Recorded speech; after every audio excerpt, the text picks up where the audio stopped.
Arriba un any més la Festa de Sant Jordi a Barcelona.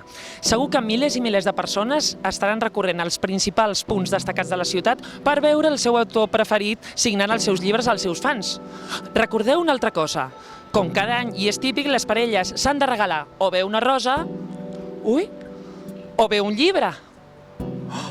Quina sort! Josep Maria Espinàs, Roser Amils, Víctor Amela, Daniel Sánchez Arévalo o fins i tot del món gastronòmic Ferran Adrià. Diversos autors literaris de diferents àmbits culturals es reuneixen aquest 23 d'abril per signar les seves creacions literàries en les ja tradicionals paradetes de llibres. Els Devorallibres podran recórrer els punts més destacats de Barcelona per aquest dia per tal d'aconseguir signatures dels seus ídols literaris. La Casa del Llibre, la Rambla, la FNAC del Triangle o bé el Corte Inglés de Plaça Catalunya són llocs on any rere any es formen les interminables cues. Qui aconseguirà convertir-se en el llibre més venut de 2016? Moltes papeletes tenen els guanyadors dels Premis Sant Jordi Pep Puig amb La vida sense la Sara Amat. Tot això ho faig perquè tinc molta por d'Empar Moliner, Premi Mercè Rodoreda, o bé Víctor Amela, Premi Ramon Llull amb La filla del capità Groc. Hi haurà sorpresa?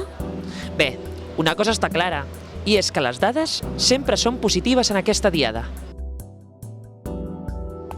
Mare meva, són les 11 del matí. Aviam, vosaltres dos, què feu aquí? Què feu?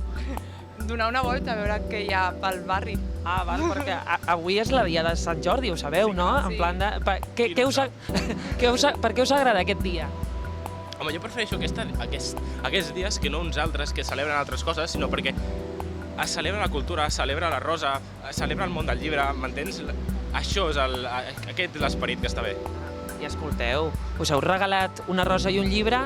Va, home. L'estem buscant. Ah, l'estem buscant, vale. Estem en direcció. Estan poquet a poquet, però avui, o sigui, us l'heu de donar, eh? Anem a la Casa Batlló. Ah, molt bé. Perquè és una fundació i és solidària i aleshores anem a buscar-la allà.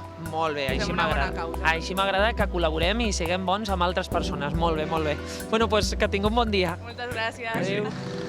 Bé, com valora vostè l'ambient el dia de Sant Jordi? Per què és tan important aquest dia a Catalunya?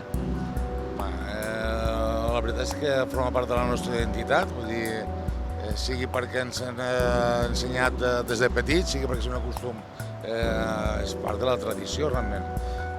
Un any sense dia de Sant Jordi no seria un any complet, penso, no? Ni per ningú. Qualsevol tema festiu que a més reivindica, manté la identitat i és motiu de joia, no s'ha de perdre, no? I vostè ja ha regalat la rosa o li han regalat algun llibre? Hem regalat la rosa a les 8:15 del matí, 25 paradetes al voltant en 150 metres. Vull dir que fantàstic això, vull dir, una ciutat preparada per poder complir, no hi ha excusa. Sí senyor, a primera hora, com Déu mana. Ah, està clar. Moltes gràcies. Molt bé. Bueno, Víctor, hem de cridar una miqueta pel tema de la música, però bueno, com ens han dit els nostres companys de RAC 105, Premi Ramon Llull, el llibre La filla del capità Groc. Què tal el llibre? Com l'està sentint l'acollida? Estic veient que a la gent li agrada aquesta història, vol compartir les passions i les peripècies dels personatges. Moltes persones ja l'han llegit i m'estan dient que els hi agrada moltíssim. Això em fa molt feliç.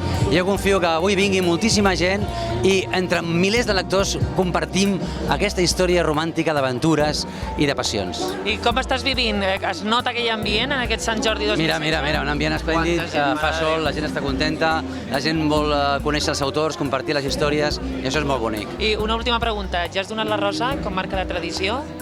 Me estoy quitando de tradiciones. Ya fuera. ¿Cómo estás viendo? ¿Cómo se presenta el día de San Jordi? Hay mucho ambiente, ¿no? Un ambiente extraordinario y con las previsiones meteorológicas hechas polvo por la pura realidad del cielo azul maravilloso de Barcelona hoy, que no hay una nube, y el completo, porque vamos a ver, esta es la fiesta, y lo digo no aquí en Barcelona, lo digo en todos los sitios, más bonita de España. Esta convivencia en torno a una rosa, un libro, la cultura, esto debiera de extenderse por más sitios de nuestro país. Por eso yo soy un asiduo, ya estoy dependiente del Día de San Jordi desde hace muchos años, porque había oído hablar de ello, pero cuando empecé a escribir un libro pude comprobar, y ahora ya vengo con libro o sin libro. ¿Tiene nombre? ¿Se puede desvelar? o de momento lo dejamos en misterio. Te doy la primicia. Venga. Joder, a ver si me le van a pisar, que no lo he registrado. Ser feliz no es caro. Bueno, pues un saludo, que hay que mantener esta fiesta, incrementarla incluso, porque este es un patrimonio de Barcelona, de Cataluña, único. Y yo me encargaré de recomendar a través de los medios, en los sitios donde me entrevisten, que esto tendría que extenderse a otros lugares, porque la cultura y la educación es el futuro del mundo. ¿Cómo estás viendo el ambiente de este Sant Jordi 2016? Yo soy reincidente porque en 2015 fue mi primer Sant Jordi y la verdad que me encantó. Me gusta mucho la gente en la calle celebrando algo que es cultural, que tiene contacto con los libros, con los autores, que no siempre ocurre el hecho de que la gente invierta su tiempo y su dinero en la cultura, tal y como están los tiempos. Encima hoy un día precioso, acompaña la meteorología y yo encantado de estar en Cataluña. Siempre suelo hacer visitas muy interesantes a Cataluña, es una tierra en la que tengo familia y en la que he venido muchas veces con mi padre por trabajo y cada vez que vengo me siento como en casa. Buen día, un saludo a los seguidores de Diari Catalán. Muchas gracias. Bueno, aquí tenemos uno de los miembros de Vetusta Morla. Te quiero preguntar, ¿cómo se presenta el ambiente de Sant Jordi 2016 ahora que estáis empezando a firmar vuestro libro?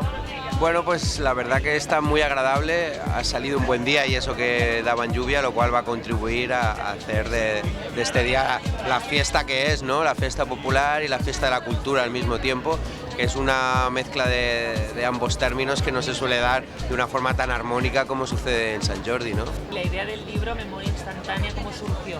¿Podéis contar? Bueno, hubo una propuesta por parte de la editorial para una colaboración de una forma bastante vaga, simplemente estaría bien que hiciéramos algo juntos y luego nos dimos cuenta que todas las cosas que nosotros contábamos sobre las giras lo hacíamos en internet, en redes sociales. Y es un medio tan fugaz y tan volátil que acababan desapareciendo, a veces sepultadas por otros mensajes y otras veces cuando los servidores se caen, pues sencillamente desaparecen de la faz de la tierra. Hola, somos Vetusta Morla y mandamos un saludo muy cariñoso a todos los que leéis el Diari Català. Pilar, com es presenta l'ambient d'aquest Sant Jordi 2016?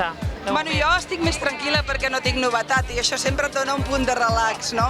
Però amb independència d'això és veritat que és un Sant Jordi sempre és una mena d'orgasme col·lectiu perquè et trobes amb lectors, et trobes amb gent que t'estima, veus altres autors, és la festa de la lectura, la festa del llibre, és la bellesa, és la intel·ligència, per tant sempre és un dia gloriós.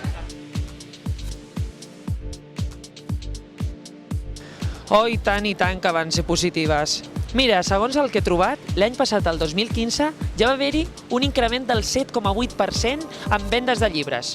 I a més una altra cosa, l'any passat, Maria Dueñas, que aquest any repeteix com a autora signant de llibres, ja va aconseguir el número 1 dels llibres més venuts. L'aconseguirà aquest any? Bueno, ho descobrirem demà. De moment, que gaudiu d'aquesta diada.